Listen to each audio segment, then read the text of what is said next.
যুক্তরাষ্ট্রের নিউ ইয়র্কের কুইন্স প্যালেসের এই আয়োজন অতিথি হিসেবে উপস্থিত ছিলেন নিউ ইয়র্ক সিটির council member Linda Lee assemblywoman Jennifer Rajkumar, civil court জাজ দ্য কুইন্স হ্যাস্কিন সহ গুরুত্বপূর্ণ ব্যক্তিবর্গ। বাংলাদেশের নাগরিকদের পাশাপাশি বিভিন্ন দেশ থেকে যুক্তরাষ্ট্রে বসবাসরত অভিবাসীরা এই উৎসবে অংশ নিয়েছিলেন।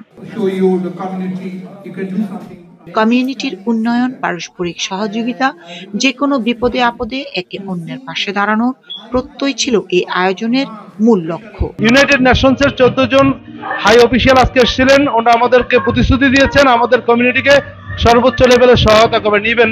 When I see the vision of this group, I know the great things we're going to do together as we take our seat at the table of power in this city as one united South Asian community. একই সাথে সংস্কৃতি বিনিময় ও উৎসবে মেতে উঠেছিলেন অংশগ্রহণকারীরা। আমরা সবসময় এই বাংলাদেশ সেবার জন্য আমরা এর জন্য কাজ করবো, আর আমরা আমাদের বাংলাদেশ কমিউনিটির জন্য সার্ভ করবো। আমরা আমাদের কালচারালি এবং ইকোনমিক্যালি আমাদের দেশ যেন অনেক ভালো করতে পারে এবং অন্যান্য দেশের সাথে যেন সৌহার্দ্যপূর্ণ একটা সম্পর্ক তৈরি হয়, তারই চিন্তায় বা ধারাবাহিকতা আজকের আয়োজন। সমাজে বিভিন্ন ক্ষেত্রে অবদানের জন্য সম্মাননা তুলে দেয় আয়োজকরা। নাচে গানে দর্শকদের মন মাতিয়েছেন বাংলাদেশ সহ বিভিন্ন দেশের শিল্পীরা।